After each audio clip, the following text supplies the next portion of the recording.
Thank you very much, David. And good morning, good afternoon, good evening to everyone who's joining us on the call today. I'm feeling a bit under the weather, but I thought this was a very important conversation to have and to keep going, particularly after the Africa Energy Summit in Dar es Salaam in January. But yeah, I like your question, David, and I think it is the best way to start this conversation. So I'll say my name is Dennis Nderitu, and I work with Global Energy Alliance for People and Planet, GEAPP in short, as has been introduced. And to answer why I do what I do, I think I'll just talk about it in form of a journey. So I've been in the sector for the last 10 years, and I started, I'm an engineer by training, electrical engineer. I started working with a mini-grid developer when mini-grids were starting up as solutions to electrifying areas that the grid was not getting to. And I worked with a company called PowerGen Renewable Energy. And the reason why I ended up at PowerGen Renewable Energy after my undergraduate is largely, I think, because my mother was working in the renewable energy sector in the early 2000s.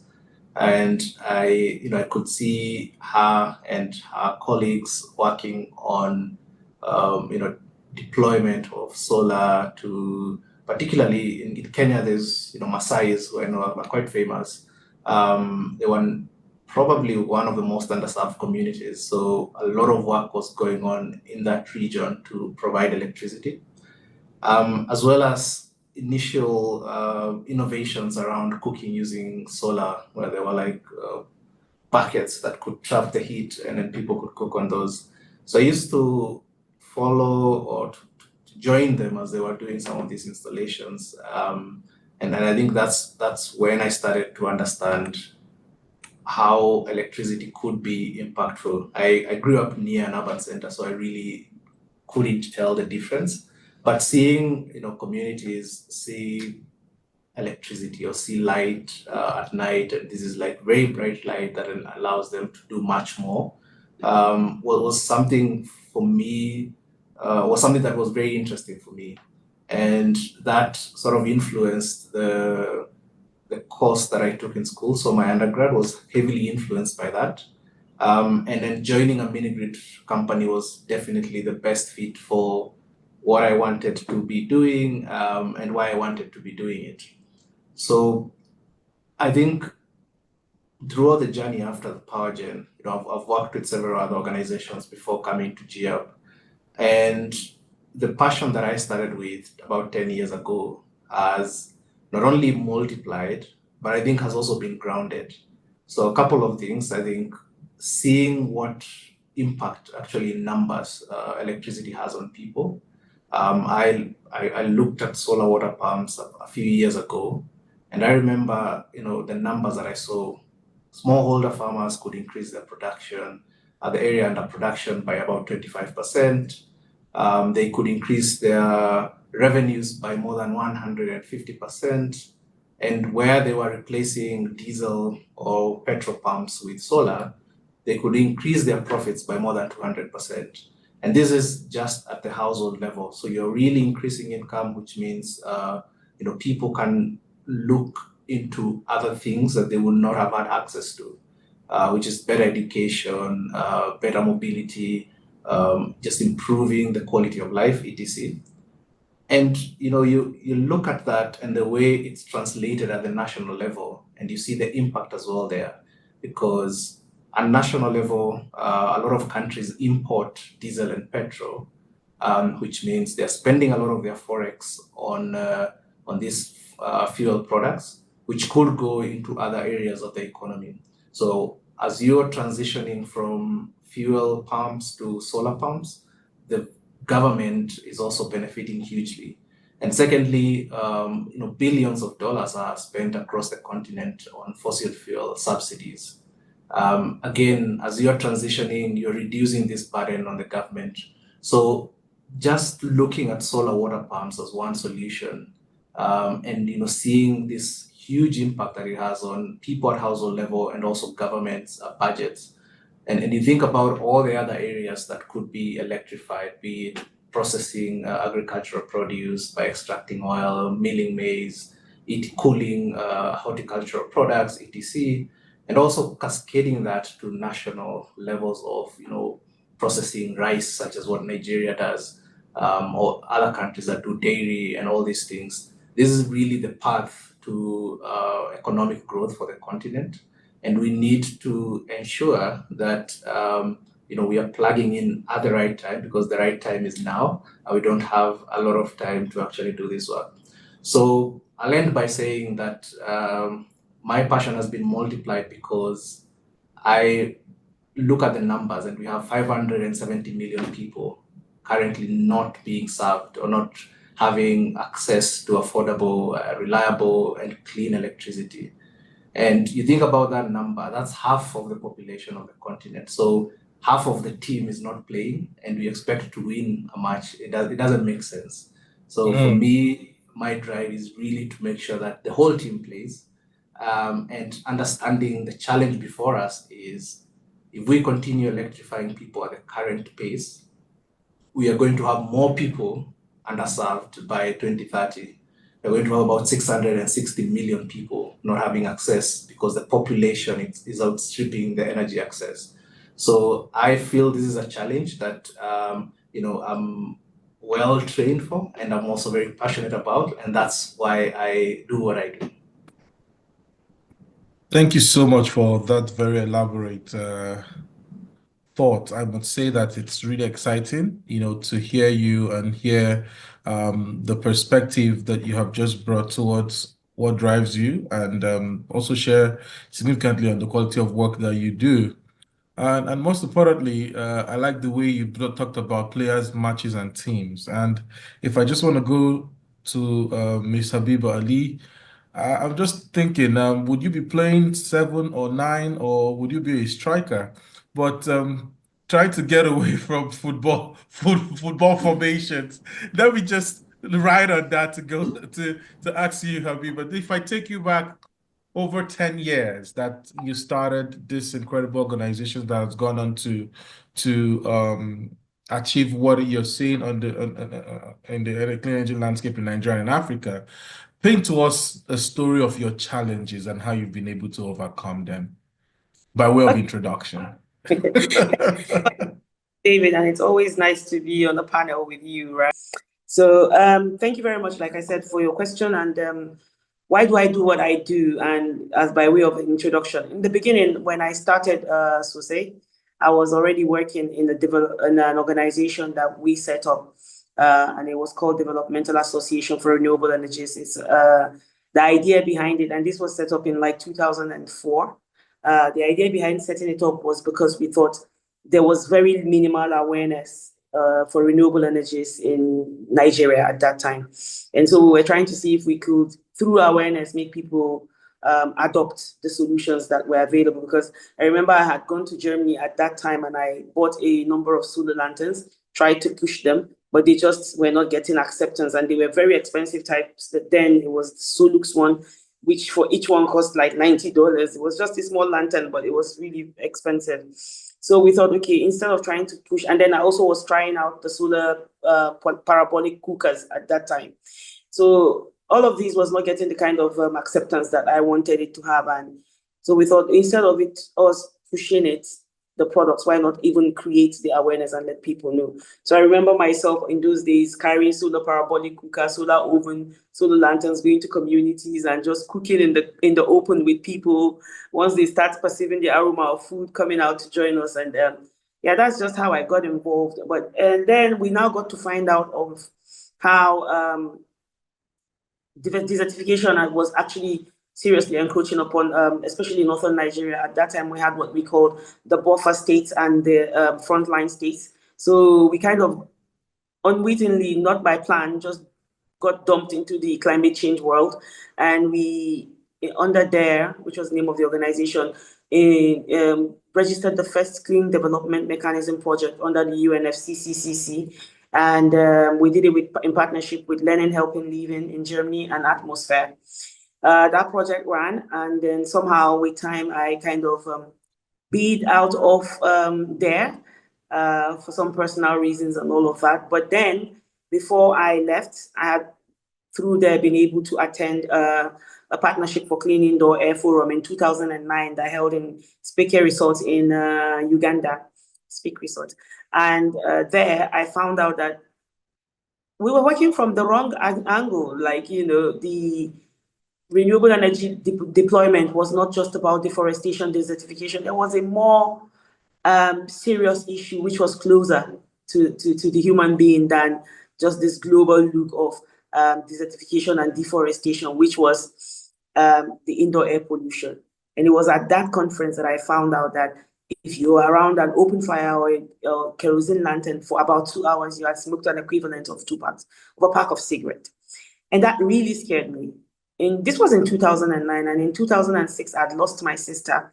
And some of the presenter then did a long list of health issues that could actually be born out of this.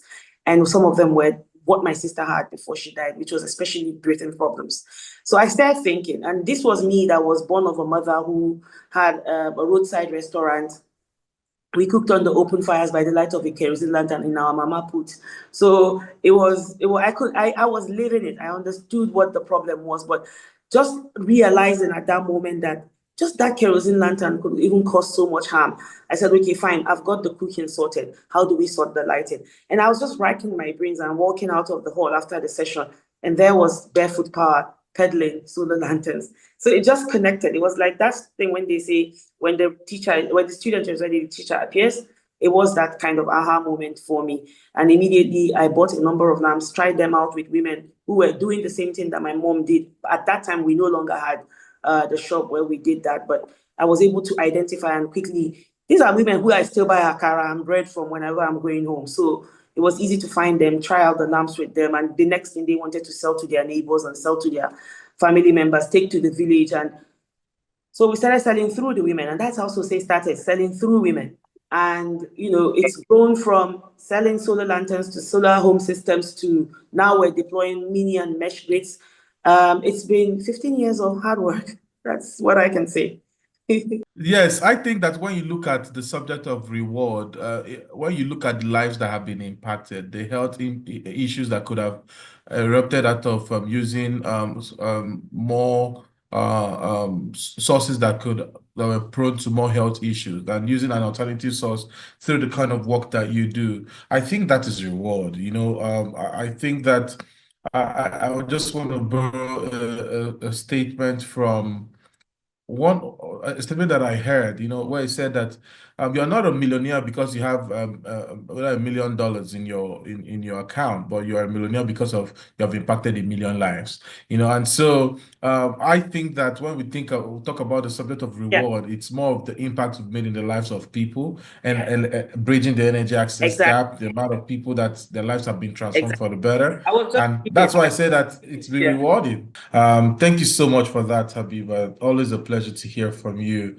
I will just go right on to Mr. Kofie Macauley. I'm just thinking about the quality of work you do in West Africa. We have 2 questions for you. One, we would like to hear from you on what you do with your company in Sierra Leone, but also in addition to that, you participated in the M300 summit on the M300 summit in Dar es Salaam, which was the key word for the Africa Energy Summit that took place in Tanzania last month. And we'd just like to hear your thoughts on, talking about where you see the private sector players like yourself, private sectors players who would listen to this session once we ate. What role do you think tangibly the private sector can play, and what do you think are the challenges that can impact that can hinder the participation of private sector players like yourselves? Thank you. You're muted. Thank you. I'm the only one you do not want an introduction from. We know that. We trust you to give part of your response, please.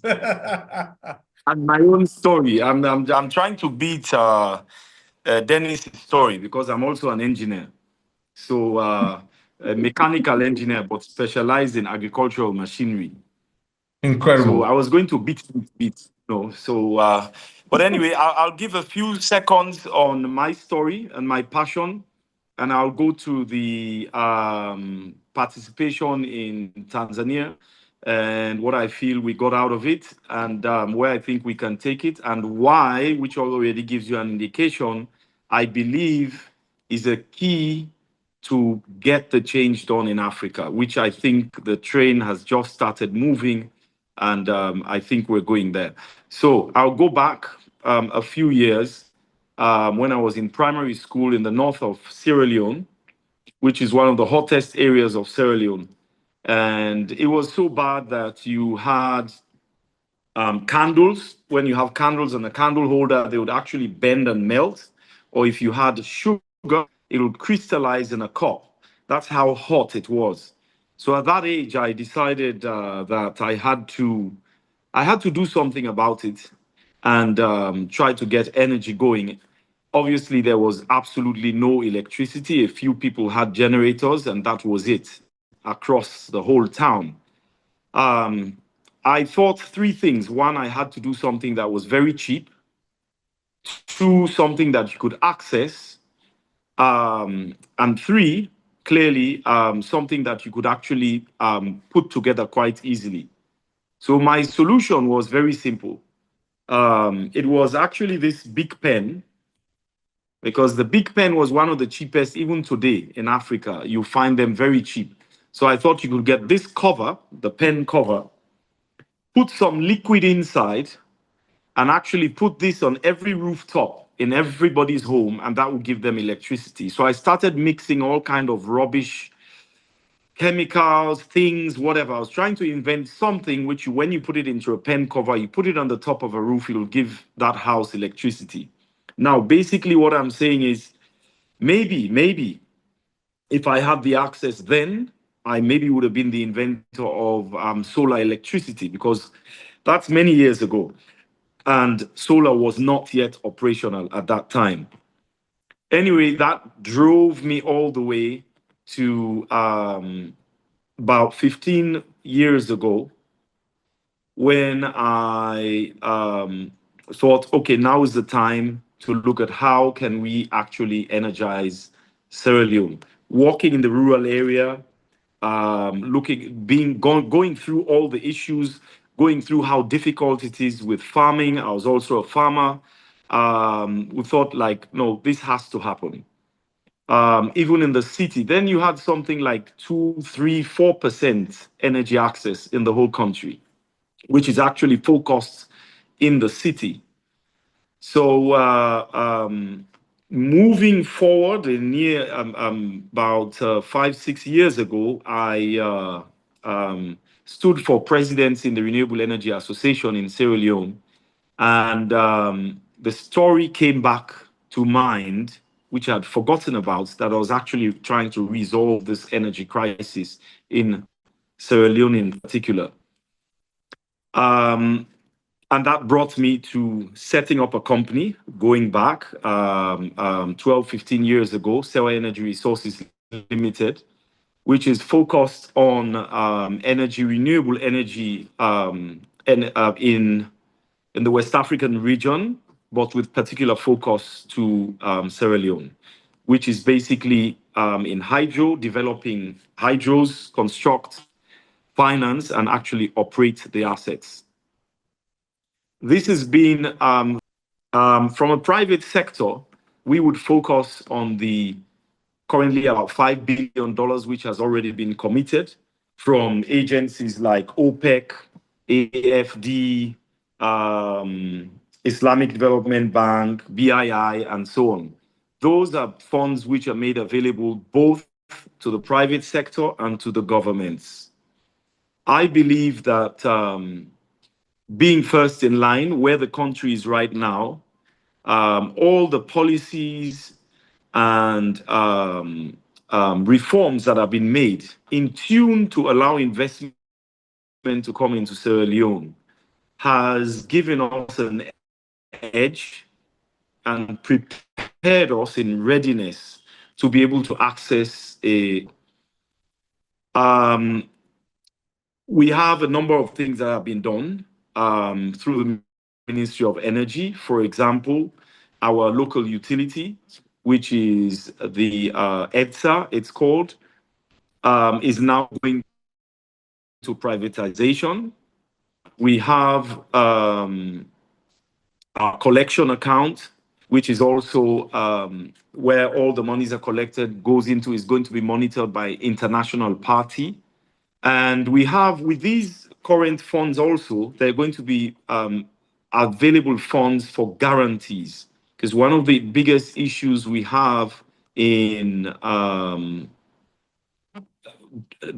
only developing, but basically executing, getting to financial close with these projects is actually having guarantees in place to actually build the projects, to ensure that you get paid, which is a bigger problem than actually developing the project itself. I want to first of all get Dennis to speak to us about why Mission 300 should be considered in the first place. Imagine you were speaking to developers or developers association like that Mr. Kofie leads in Sierra Leone. Maybe you had an association of energy project developers within the call within a room. What would you tell them as what they should look out for with this new mission, with Mission 300, why it is not just another thing that has just been made public, and why it will deliver tangibly energy access to 300 million people? Yeah, thanks for that question. And yeah, it was great hearing the backgrounds of the fellow panelists. It's quite exciting, the backgrounds people are coming from. I think electrification is not a new thing. Globally, there's been a lot of drives to electrify people because it's very clear that electricity plays a significant role as an input to so many other things. Growth, development, production, healthcare, education, so many of these core things that people need to have good quality of life and also to prosper require energy as one of the inputs, in addition to other forms of infrastructure such as roads, water, and all these other things. Saying that it's not a new thing, the two big banks, World Bank and the FDB, have been funding governments to do electrification projects, but we've not really moved the needle so far. So as I said, we are actually going to have more people requiring support to access electricity than we have right now. That's in the next 4 to 5 years. So Mission 300 is really an important inflection point of thinking about electrification differently. So providing funds to government is all well and good, but it's very clear that the 30 billion that has been committed by both banks is not enough to electrify the continent. It's not even enough to sort of move the needle in terms of our productivity as a continent.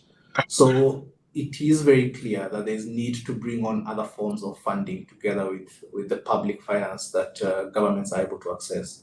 And that's a big point of Mission 300, the blending of capital as number one of the biggest features. So it is seeking to bring in concessional capital as well. That's from the DFIs directly, philanthropists such as ourselves and others, as well as private capital such as Habiba and Kofie's initiatives.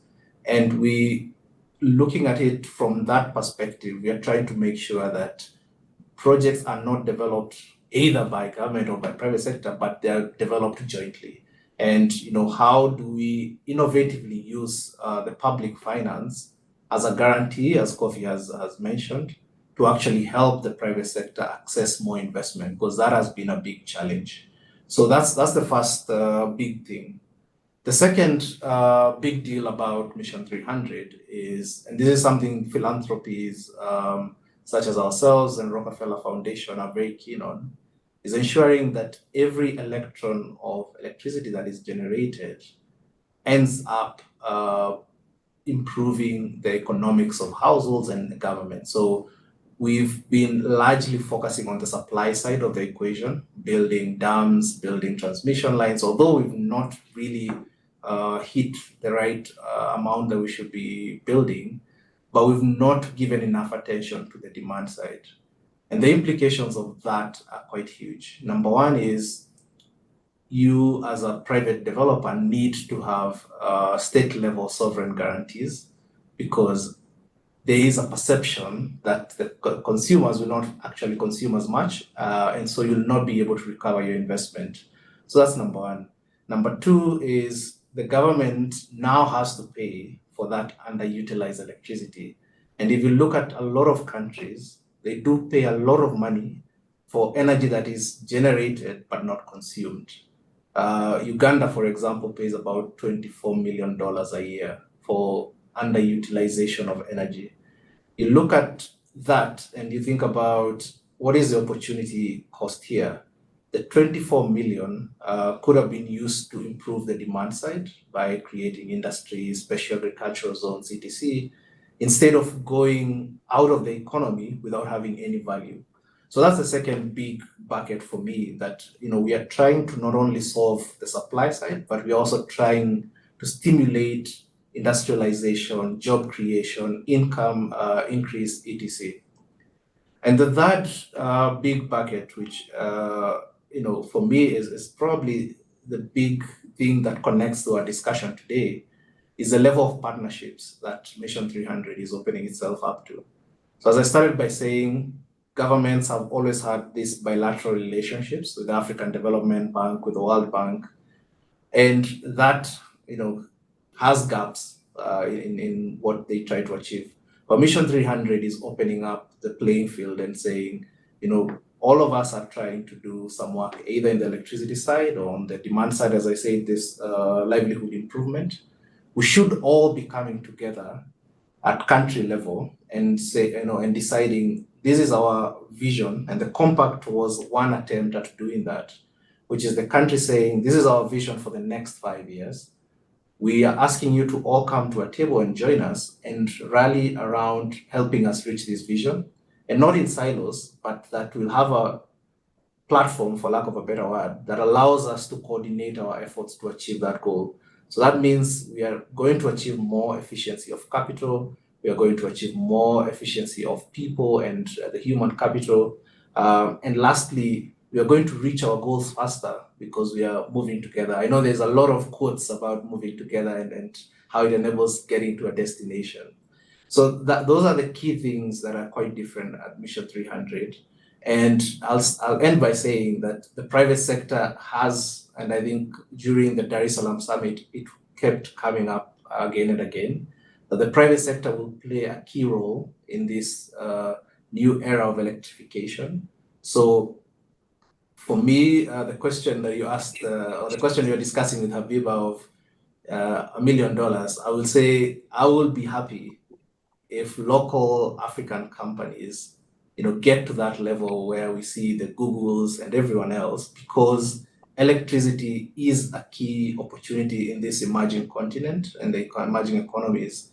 And the hope is that as everyone is delivering their value and service to the citizenry, that they are also getting rich, because what it creates is a signal that businesses work in Africa, and that attracts more investment, that sort of clears the roadblocks that have been there, that attracts even investments now in the other sectors that I was talking about, which are more on the productivity side.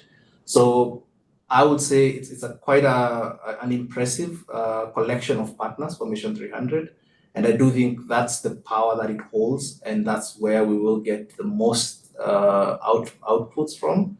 And hopefully that helps us drive faster towards the initial target of 300 million, which is the floor. I think there's no ceiling. The ceiling is the 600 million people that we would want electrified by 2030, but we're just starting at a very low level. So yeah, that would be my response to that. But I'm looking forward to discussing the actual programs and projects that are, like the key highlights of Mission 300 already, because it's already started. It didn't start in Dar es Salaam, and how GEAPP as an organization views M300 as a scaling factor for the work that we've been doing, which has been largely project level pilots supporting governments, but now thinking about it at the next level, which is this huge partnership approach.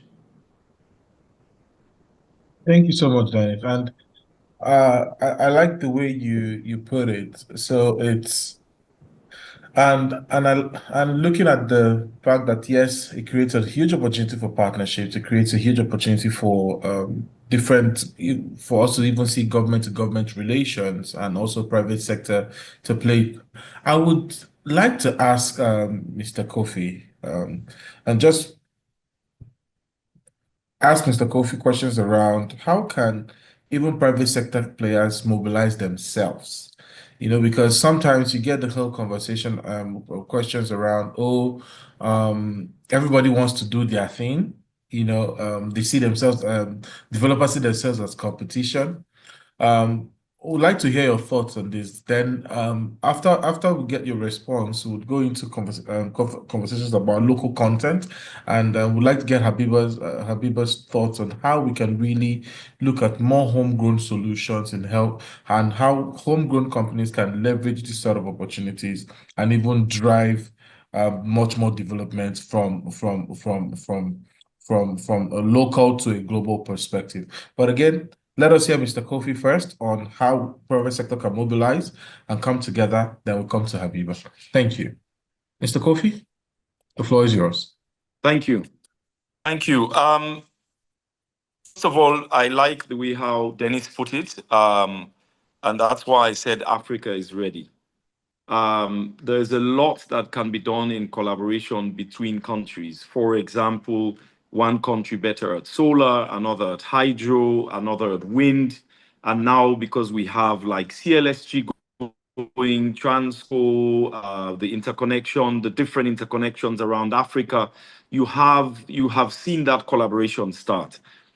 Basically, taking it to Mission 300, where you have the highest levels of government's participation and the money keepers in the same room, plus the private sector. That collaboration in principle is also something new. Like you just mentioned, you have collaboration between one country and the other here and there, but this is a whole collaborative globe coming together in where you can pick strengths from one area and the other. Throwing that down to the private sector and Mission 300, one of the other solutions which this brings on board is looking at things on a global perspective with reference to the particular country, looking at projects in a much bigger scale. Because one of the issues that have also been over the years in all of these countries is the fact that we choose one small project, like you're saying in the private sector, another small project. Now, it takes the lawyers, the legal, finance, all these institutions, environmental, the same amount of money to look at a $10,000 loan or a $10 billion loan. So when you put your economics together, they always end up with, project is too small, And we keep on thinking, well, I only need this small amount of money. Why are you saying it's too small? So today, what this Mission 300 has brought on board has allowed the private sector, it's allowed us a bigger package. So put 10 projects together, package all the 10 projects wherever they are in the line and get them. It's a lot easier to lock into those monies than actually individual private sectors trying to put 1 or 2 or 3 or up to 10 projects together. Thank you. Thank you so much. And I hear you. And what you're saying is the private sector is rightly incentivized. One, they are aware of this bold ambition. Two, they are well equipped with the relevant information that they need to go and close relevant financing. Three, they are willing to collaborate in order to do bigger projects and also reduce the time it takes to do pockets of project and really collaborate for more impactful. I call them high impact, high visibility projects. So it's great to see that. And from what I hear, there wouldn't really be an issue around private sector collaborating in order to achieve the results that it hopes to achieve under this brilliant initiative. One question I would ask, I'll just move on very quickly as we're gradually running out of time, to Ms. Habiba, is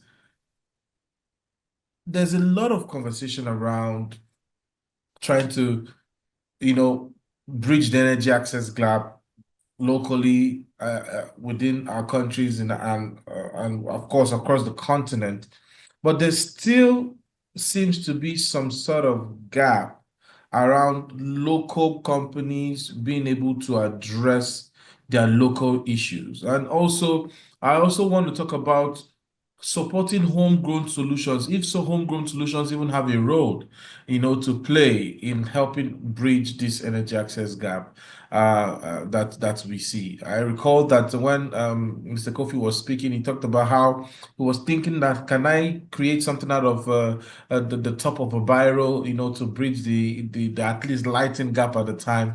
Do you think that homegrown innovations even have a role to play in this? And how can we really support that ecosystem to meaningfully contribute towards the overall energy access goals? Leverage on private sector that are built in continent, right? Leverage on values that are built in continent with people that are there, responsible and credible and integrity-filled organizations, people, companies are in the field who want to do the work. So what Mission300 should be doing is identifying such people, giving them the strength, the backing. When I say strength and backing, I'm not saying give them the money like directly or anything like that, but what do they need to make the work happen? If money is part of it, fine, finance, right? And then let them do the work. Let them just take it on. In the long run, you will find that there's a change that you did not expect to happen. Because I'm doing it from the fact that I know that if today I walk into this community and I'm happy that these people realize that I did this for them, it's better for me than going to bed not just knowing, oh, my company putting $500 billion into this sector, and I can go to bed. It's exciting to hear that, and I'm really grateful for your thoughts on this. And I think my follow-on question to that, just before we get on to Dennis, would be, would you consider that in order to, when we're talking about building our local private sector, building the capacity, do you think that there are specific gaps around trying to build competencies around being investment worthiness, trying to get them investment ready? And how do you think that can even happen? Well, the thing is, when I look back at when I started, maybe 15 years ago, and I look at now, I will tell you, and I speak from experience, that, of course, a lot of organizations didn't even understand the sector as much as we do now. There's been so much accelerator, so much innovation opportunities, so much that has incubators and all of that have happened in the sector. So you find companies are really, really vested and are investment ready. So many have huge portfolios of feasibility studies already carried out with support from big organizations and all of that, just ready and waiting for the financing to come in, to drop onto their laps, right? And I would also say that, in fact, within the last year, I've also seen a change in the way finance also flows, and it's getting better. So I will currently say, have you finished dealing with the ones who are investment ready? And then we now think of the next tranche of people who should now be prepped to be investment ready. Truth of the matter is, there's a huge number of already investment ready organizations waiting to get the financing to do the work. So are we finding the right organizations? Are we ensuring that they are, funded first? Let's also be very mindful not to do it wrong, so that we do not fund the organizations that are actually not investment ready in our blindness to see who is investment ready. Because I like the idea of investment-ready companies that are already available. The question will be around how do we source them and how do we identify them? But just before I get into that question, I want to ask Dennis, more specifically, you've heard from developers who are playing actively within the African ecosystem. We know the quality work and incredible work that GEAPP has done and is also doing. But when you think about Mission 300, what are those specific things that come to mind that GEAPP will do with this initiative? One, to strengthen the quality of work that they're already doing. Two, to expand on it. And what should we look out for when we look at an organization like GEAPP? Thank you.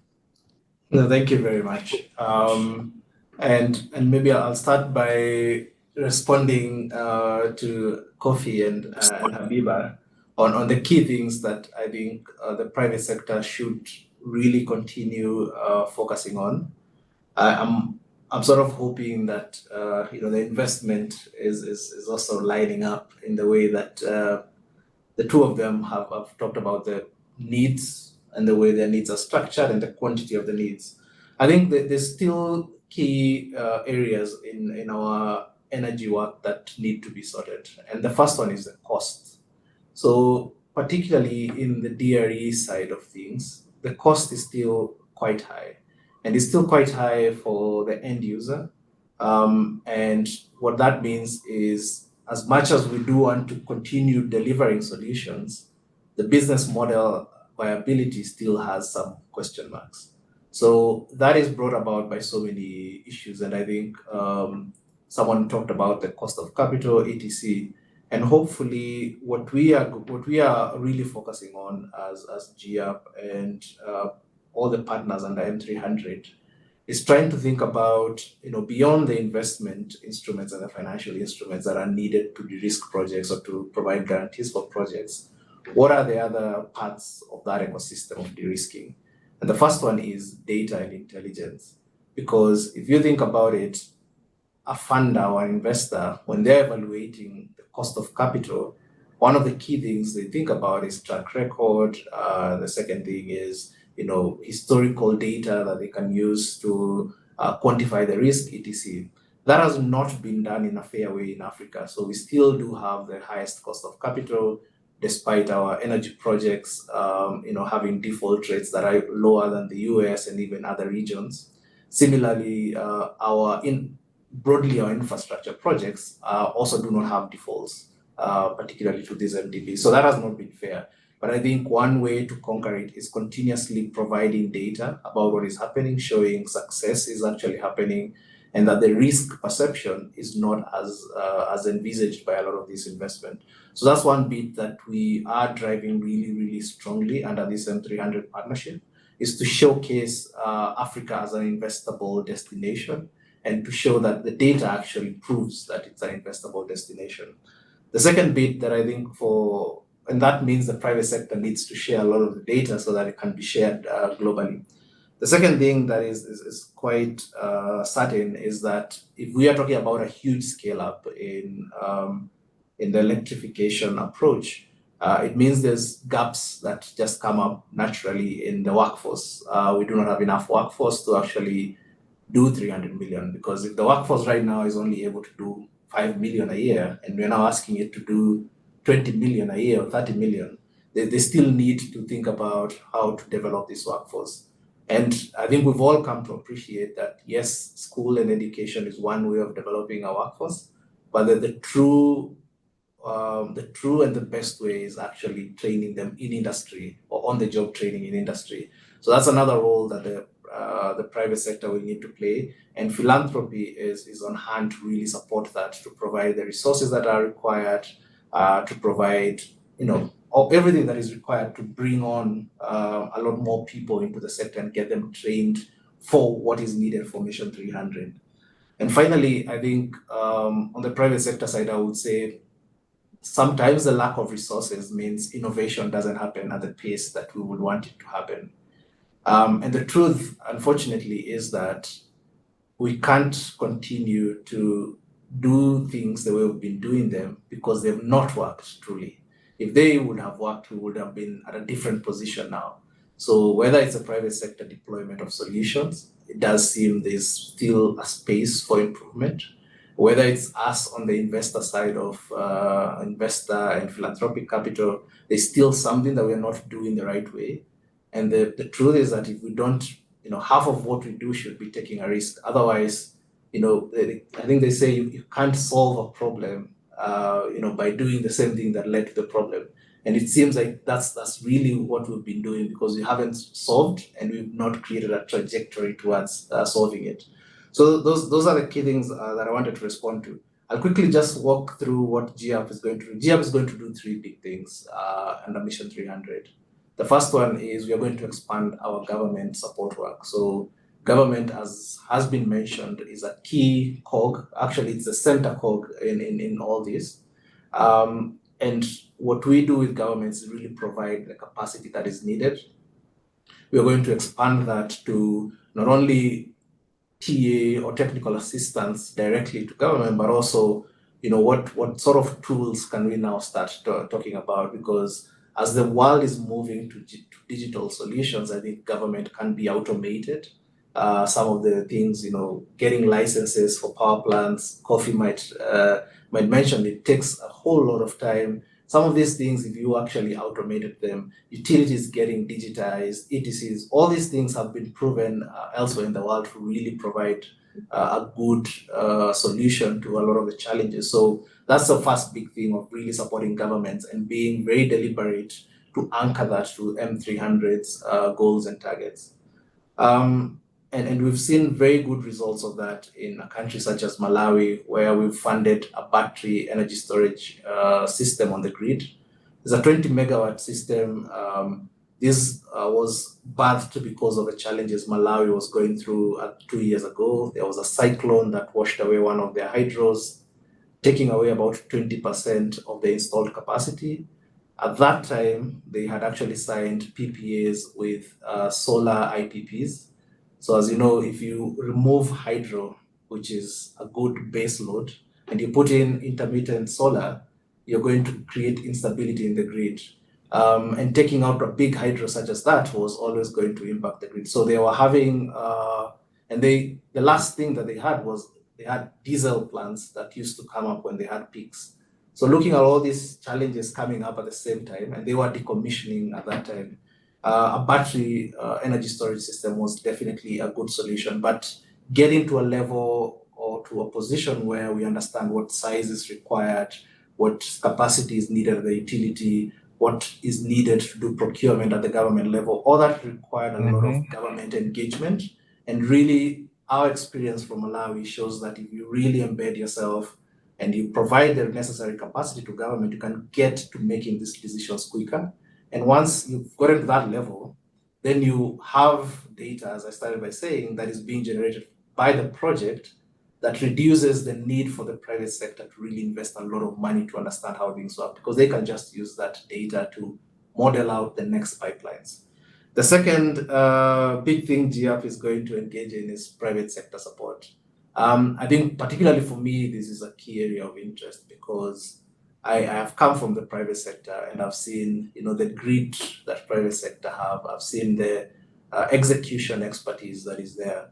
But the challenges the private sector faces, particularly what both Kofie and Habiba have talked about, which is project development, is where there's a huge need.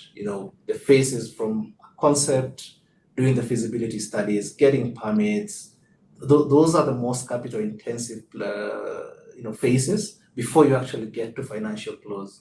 And what we are trying to do is to mobilize a good amount of money to start up that sort of project development cycle. Much of it, I think, will be a revolving fund, such that if Kofie gets support all the way to financial close, some bit of the funding that comes at financial close goes back and then allows another Kofie to do project development. And with that, you create a big movement of local developers who are coming up. Who are participation. Exactly. So that's going to be our second big thing. And I think there's a lot more that private sector support will actually bring in, but I think we're starting from one and then building upwards. And the last thing, and I think I mentioned this, for us at GEAPP, it is very important that we put people at the center of this movement. Sometimes we do have, the risk of putting technology, the risk of putting investment at the center of the conversation, and forgetting that the reason we are doing all this is to improve lives of people and to conserve our planet. That's our name. It's a Global Energy Alliance for People and Planet. Those are our biggest clients. That's the lifeline of what we do. So our third key pillar is that productive use of energy and industrialization. Without those two, as I started by saying in my introduction, you're going to commit, or governments are going to commit a lot of money to doing infrastructure, then they'll not be able to repay the debt that they've taken for infrastructure because the energy is not being used productively and generating revenue for the country. And with, if we are not able to do that in an integrated manner, then, as you know, the African continent right now is really struggling with debt. We are going to get to a position in 2030 where we're talking the same things and saying we're now struggling again with more debt and we don't know what to do about it. So for us, really plugging in the use of the electrons is a big deal. Electric mobility, electric cooking, as Habiba mentioned, the challenges of cooking with biomass, electrified industries. Biomass, firewood. Exactly, electrified agriculture and mechanized agriculture. That is the phase the world is at. But unfortunately for us, we're still quite far back in doing a lot of the normal basic things that you would say. And this is really going to be something that we put in our heart and soul into helping connect electrons to human livelihoods. I'll end by saying one of the things that I've always had for the last 10 years in this sector is one of the most, I don't know if it's frustrating or, it's a bit of a very weird statistic that they say a refrigerator somewhere in America consumes more than a whole household in Africa annually. You think about that, and this is the same infrastructure that we are putting in Africa, but we are consuming a fraction of what it takes to actually utilize the infrastructure. I think if we don't solve that, then we still end up at the same place where projects are quite expensive. Governments have to put guarantees. There's so much that you need to put up for a project that will not guarantee economic development in a country. So I'll end by saying that I think from us at GEAPP, we do see the partnerships that are being created at M300, not only just good because many people will come around a table, but because people will bring in different DNAs to the table. So the executors, particularly the private sector, bring in that.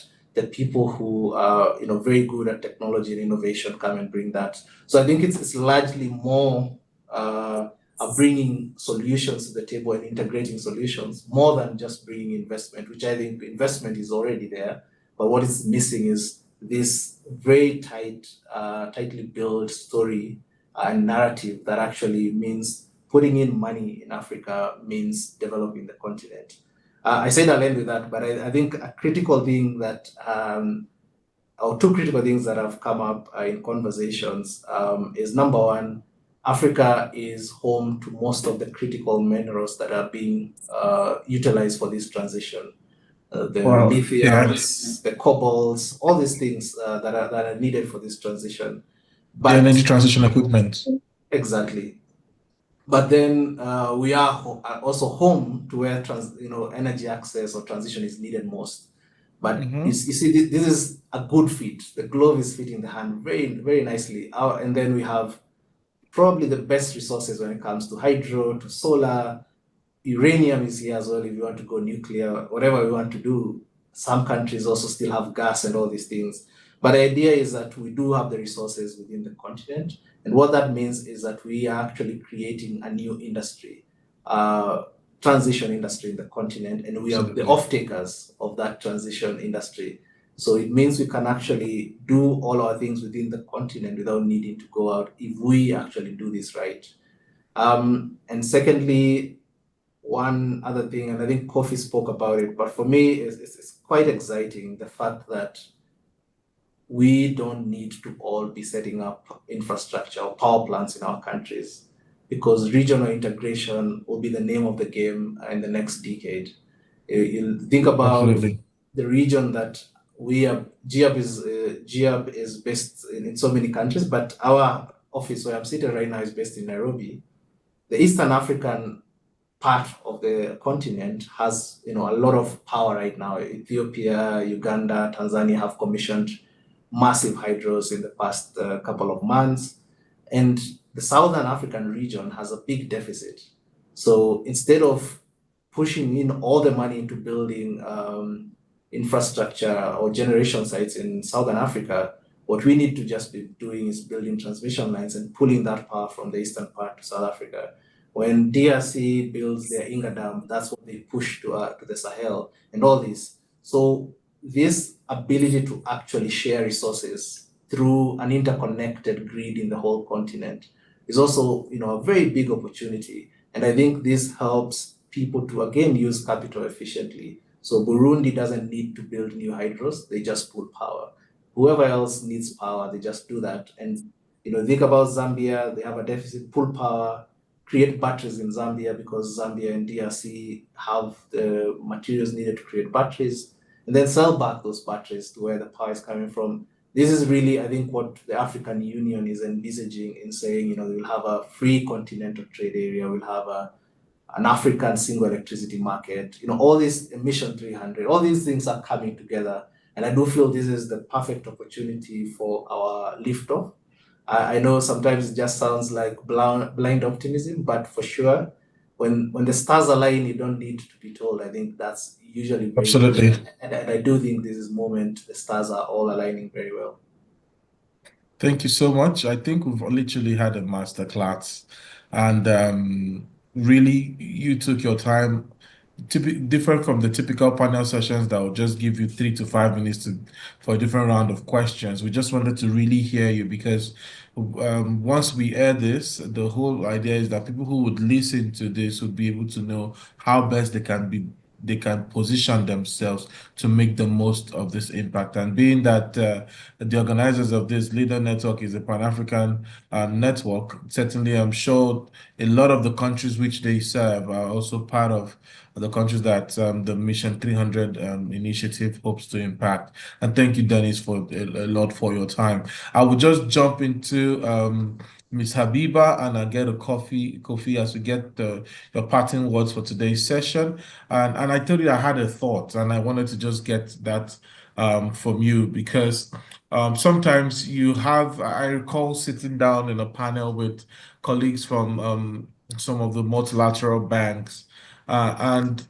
there was in 2 years, about 3 years ago now, at the Africa Climate Summit, and there was this challenge around, funders are looking for where to fund or who to fund, and developers are saying, hey, we're looking for the funds.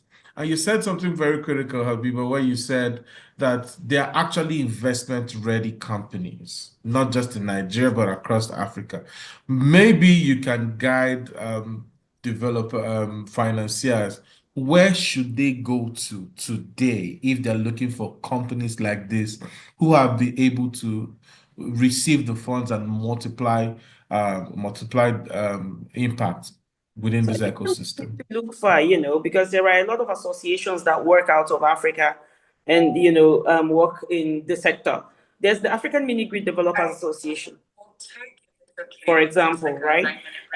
They have members who are mostly investment ready and have projects that are ripe for the investments.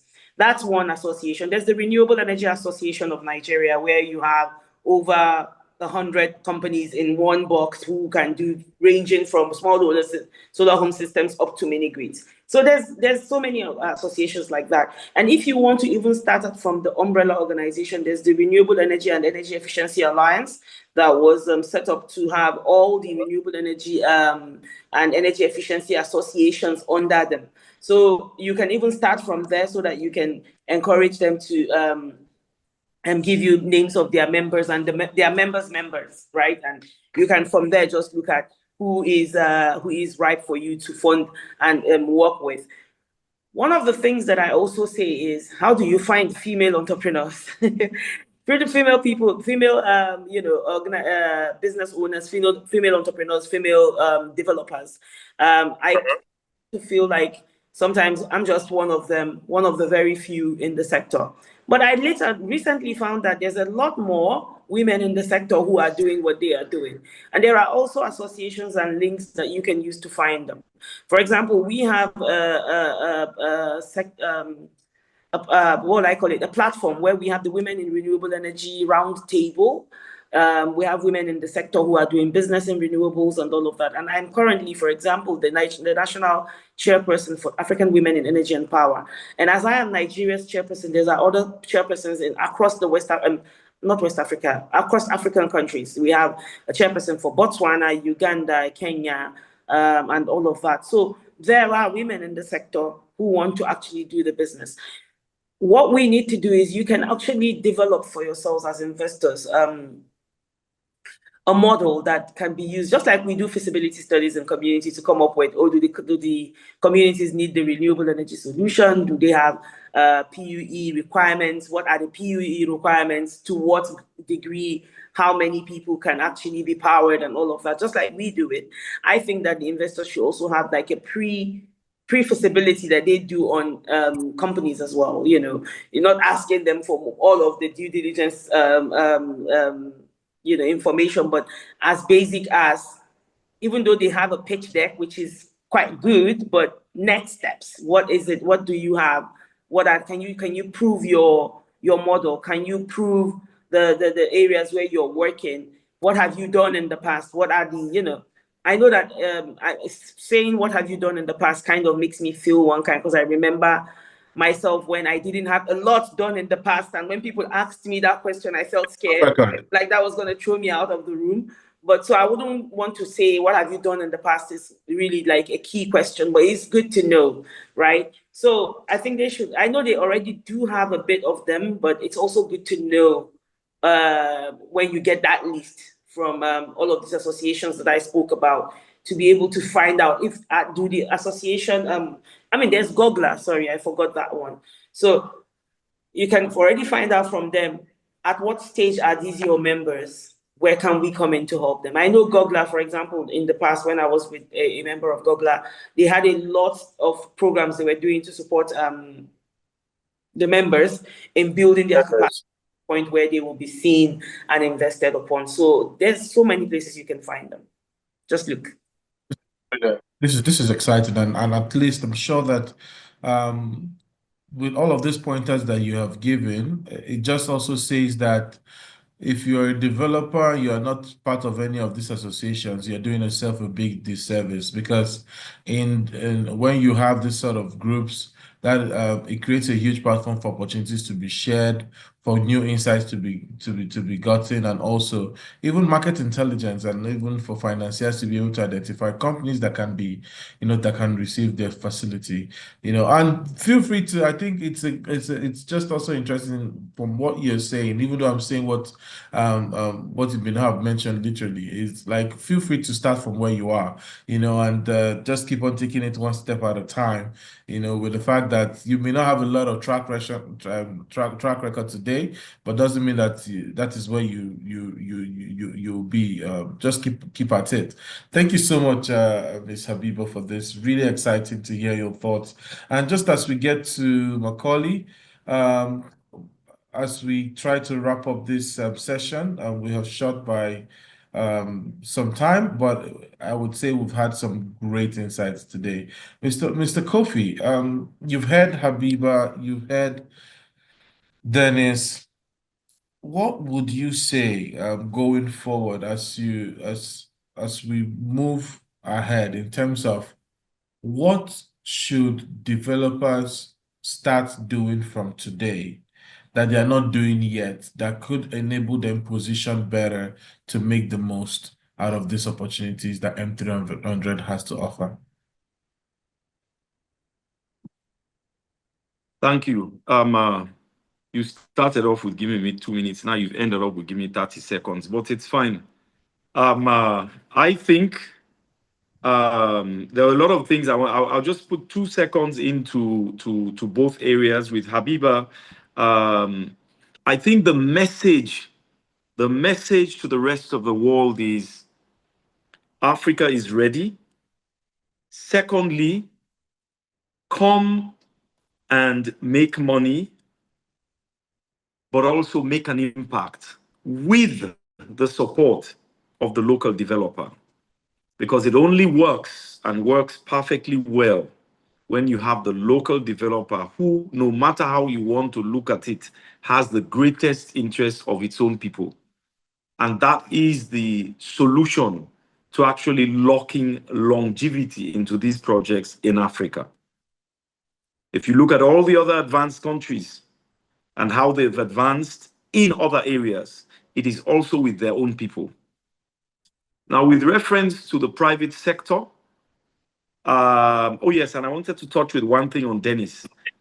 With reference to finance, with reference to guarantees, but also with reference to our projects in Africa. When you look at, for example, one of the most stable renewable energy sources of energy, which is hydro, when you look at things like environment, E&S studies, our projects become at least 10% more expensive because of the vast work you have to do ensuring your E&S is in order. Now, the E&S is being done for us in our country, for us in Africa, but also for us in the world. So my messaging and revolution, I'm starting slowly, is that all the voices out there who are looking at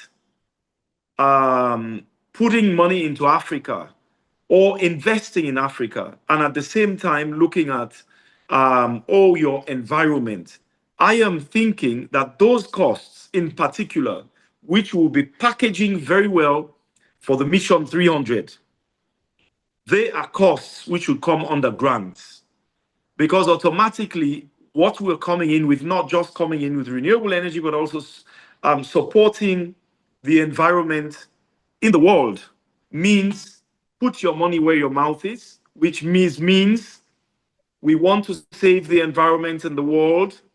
So you know what? All these big projects, which are renewable energy, which have big impacts, which are stable forms of energy, we will put in the money, the 10%, which goes towards ensuring that the E&S is covered properly.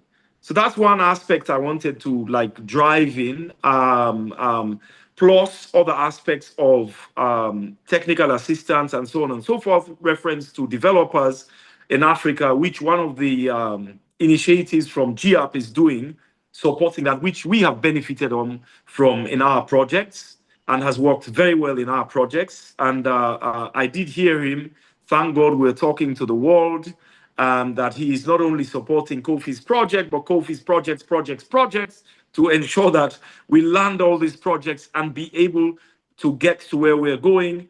Plus the fact that we're now looking at compacting all of these projects holistically so that we can roll this out in a much quicker time. I must say that I think you've been very spot on. Really appreciate the experience, but also the directness, and intentionality of your interventions today.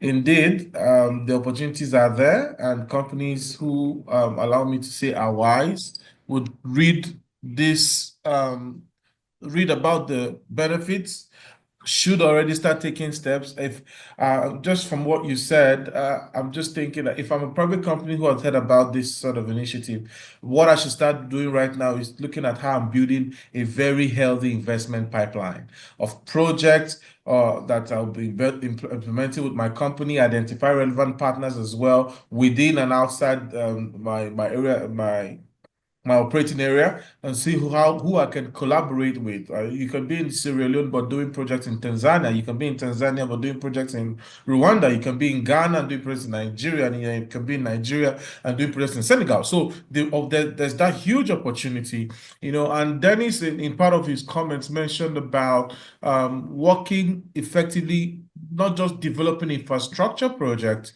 but also developing other sorts of infrastructure transmission lines that could help accelerate access to energy in deprived times. One, but also it gives us that opportunity to even achieve the Agenda 2063 of the African Union, which is to have an Africa a single electricity market. But I mean, this kind of conversations do not just end here. It's an ongoing conversation. I can't thank you enough, Mr. Kofie, for your time, to Habiba and to Dennis as well, and to all you also who have joined in this live recording. This definitely will be shared across, will be produced properly and shared across the relevant platforms, just as an educative piece that provides a lot more insight on the opportunities that abound with such a brilliant initiative as Mission 300.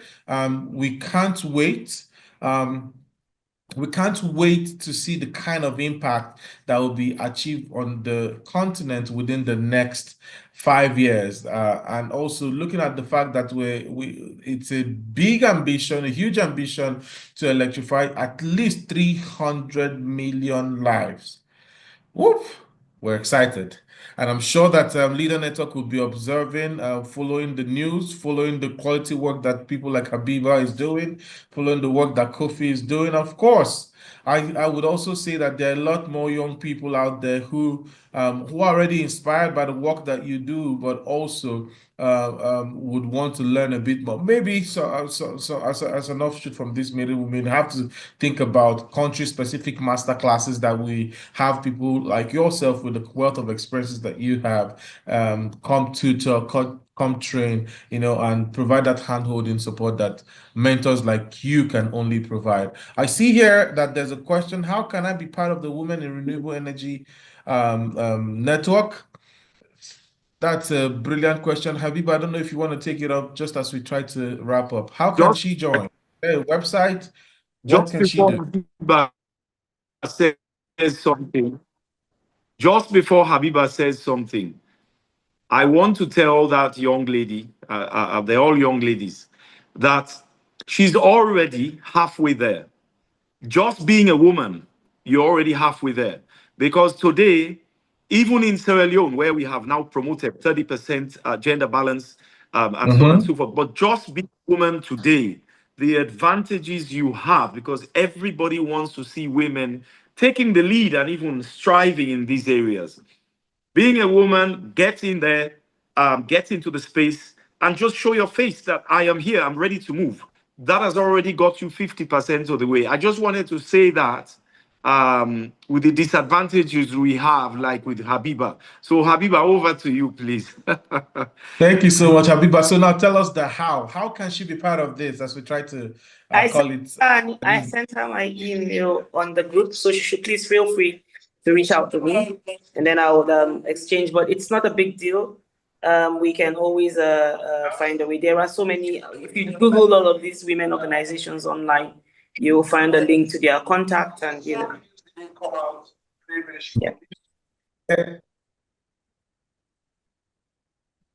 Awesome. There you have it. Now, finally, thank you very much for a nice session, and bye, everyone.